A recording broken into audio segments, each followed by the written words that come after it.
Good morning friend, welcome to Veru academy where learning meet success. उम्मीद करता हूं दोस्तों आप लोग सभी मस्त और परफेक्ट होंगे और अपनी पढ़ाई अपनी तैयारी बहुत ही अच्छे तरीके से कर रहे होंगे। दोस्तों आज हम जो सेल्स चैप्टर पिछले लेक्चर में हमने पढ़ाया था उसका टेस्ट लेने वाले हैं। तो क्या आप तैयार हैं टेस्ट देने के लिए? हम डी फार्मा में पूछे गए वही प्रश्न लेके आए हैं जो अक्सर एग्जाम में पूछे जाते हैं। तो सीधी बात नो बकवास, हम चलते हैं क्वेश्चन की दुनिया में और उम्मीद करता हूं आपका परफॉर्मेंस बहुत अच्छा होगा। पहला प्रश्न है, हु डिस्कवर्ड द सेल, यानी कोशिका की खोज किसने करी थी? तो कोशिका की खोज सबसे पहले किसने करी थी? रॉबर्ट हुक ने करी थी। और जो रॉबर्ट हुक ने कोशिका की खोज करी थी वह एक मृत कोशिका थी। कौन सी कोशिका थी? मृत कोशिका थी। इसका सही जवाब हो जाएगा Robert Hooke, option number B. चलते हैं अगले प्रश्न पे।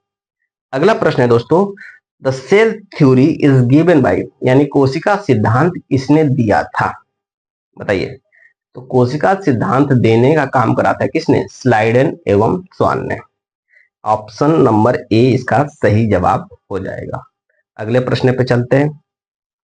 अगला प्रश्न कह रहा है दोस्तों, the power house of the cell is known as, मतलब कि कोशिका का ऊर्जा ग्रह किसे कहते हैं? इसका सही जवाब हो जाएगा माइटोकॉन्ड्रिया। हमने बताया था दोस्तों कि कैसे क्रेब्स साइकिल के मदद से जो माइटोकॉन्ड्रिया होता है वह कैसे ऊर्जा का निर्माण करता है, कैसे हमारे नाक के माध्यम से ऑक्सीजन को लेता है और स्मॉल इंटेस्टाइन के माध्यम से क्या लेता है? बताइए। स्मॉल इंटेस्टाइन के माध्यम से लेता है हमारा भोजन यानी ग्लूकोज, और दोनों मिक्स करके क्रेब्स साइकिल की मदद से किसका निर्माण करता है? एटीपी, 38 एटीपी ऊर्जा का निर्माण करता है और साथ ही साथ कार्बन डाइऑक्साइड मुक्त करता है जो कि लंग के माध्यम से बाहर निकाल दिया जाता है। चलते हैं अगले प्रश्न पे। अगला प्रश्न दोस्तों, the control centre of the cell is, मतलब कि जो सेल होता है यानी कोशिका होता है उसका कंट्रोल सेंटर क्या होता है? बताइए। तो हमने देखा था दोस्तों, जितने भी सेल ऑर्गेनल्स हैं उनको कंट्रोल करने का काम एक ही कोशिकांग करता है जिसका नाम है न्यूक्लियस यानी नाभिक। तो नाभिक इसका सही जवाब हो जाएगा, ऑप्शन नंबर बी।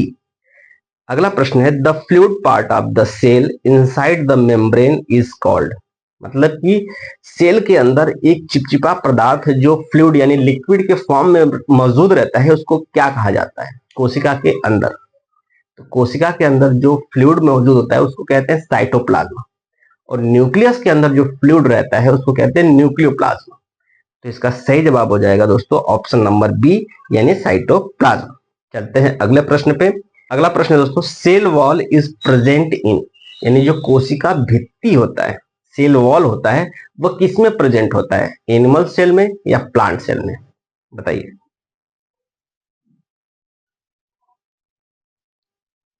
बताइए बताइए।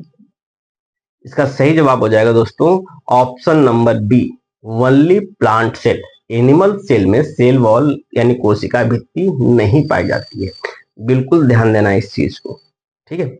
अगले प्रश्न पे चलते हैं। अगला प्रश्न कह रहा है दोस्तों, which organelles is responsible for protein synthesis, protein के निर्माण में कौन सा कोशिकांग बहुत ही महत्वपूर्ण रोल प्ले करता है? तो दोस्तों इसमें इसका सही जवाब हो जाएगा राइबोसोम। राइबोसोम किसका निर्माण करता है? प्रोटीन का निर्माण करता है। और यह कहाँ पाया जाता है?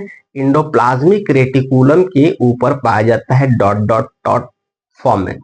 इसी वजह से जिस एंडोप्लाज्मिक रेटिकुलम के ऊपर राइबोसोम पाया जाता है उस एंडोप्लाज्मिक रेटिकुलम को रफ एंडोप्लाज्मिक रेटिकुलम कहते हैं, और जिस पे राइबोसोम नहीं पाया जाता है उसको स्मूथ एंडोप्लाज्मिक रेटिकुलम कहते हैं। ये पिछले वीडियो में जो हमने पढ़ाया था वही सारी चीजें हैं इस प्रश्न में, ठीक है। अगला प्रश्न है दोस्तों, लाइसोसोम इज नोन एज, बताइए। सबसे पहले ये जानना जरूरी है कि जो लाइसोसोम है उसका फंक्शन क्या होता है। हमने बताया था कि जब भी कोशिका का कोई अंग यानी कोशिकांग जब अपना फंक्शन प्रॉपर तरीके से नहीं करता है तो उस कंडीशन में जो न्यूक्लियस होता है आदेश देता है किसको? लाइसोसोम को, कि भाई साहब ये जो ऑर्गेनल्स है या फिर ये जो अंग है यह प्रॉपर तरीके से काम नहीं कर रहा है, एक काम करो अपने से अपने अंदर मौजूद, एक काम करो, अपने अंदर मौजूद जो हाइड्रोलाइटिक एंजाइम है वो इसके ऊपर छिड़क दो ताकि ये खत्म हो जाए। फिर इसके बाद दूसरा हम देख लेंगे कैसे निर्माण करना है। यदि न्यूक्लियस ही खत्म हो जाए तो उस कंडीशन में सारे कोशिकांग अपनी मनमानी करने लगते हैं। इसी वजह से जो लाइसोसोम होता है वह अपने आप को फाड़ देता है, इसको अपने आप को खुद को फाड़ देता है और उसके अंदर मौजूद सारे हाइड्रोलाइटिक एंजाइम पूरे कोशिका में फैल जाते हैं और पूरी कोशिका क्या हो जाती है, नष्ट हो जाती है। तो वो अपने आप को सुसाइड कर लेती है, कौन, लाइसोसोम।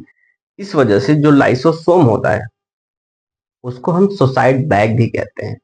तो इसका सही जवाब हो जाएगा दोस्तों option number B, suicidal bag. यानी लाइसोसोम को किस नाम से भी जाना जाता है, सुसाइडल बैग के नाम से भी जाना जाता है। अगले प्रश्न पे चलते हैं। चलिए अगला प्रश्न है दोस्तों, which of the following is not a cell organelles. यानी इनमें से कौन कोशिका का अंग नहीं है, यानी कोशिकांग नहीं है। तो दोस्तों इसका सही जवाब हो जाएगा साइटोप्लाज्म। साइटोप्लाज्म कोशिका का अंग नहीं है, यह एक माध्यम होता है जिसमें कोशिकांग मौजूद होते हैं। तो इसका सही जवाब हो जाएगा क्या, साइटोप्लाज्म। अगला प्रश्न है, what is the basic unit of the life. Basic unit of the life क्या है, सेल यानी कोशिका है। उम्मीद करता हूं दोस्तों ये सारे प्रश्न आप कर पाए होंगे। ऐसे ही इंटरेस्टिंग और ज्ञानवर्धक वीडियो देखने के लिए चैनल को सब्सक्राइब करने के बाद बेल आइकन दबाना बिल्कुल ना भूलें ताकि मेरे द्वारा भेजे गए वीडियो का नोटिफिकेशन सबसे पहले आपके पास पहुंचे और आप रहें एक कदम आगे। तो दोस्तों दीजिए इजाजत, मिलेंगे कल नए उमंग नए तरंग और एक नए टॉपिक के साथ। तब तक के लिए जय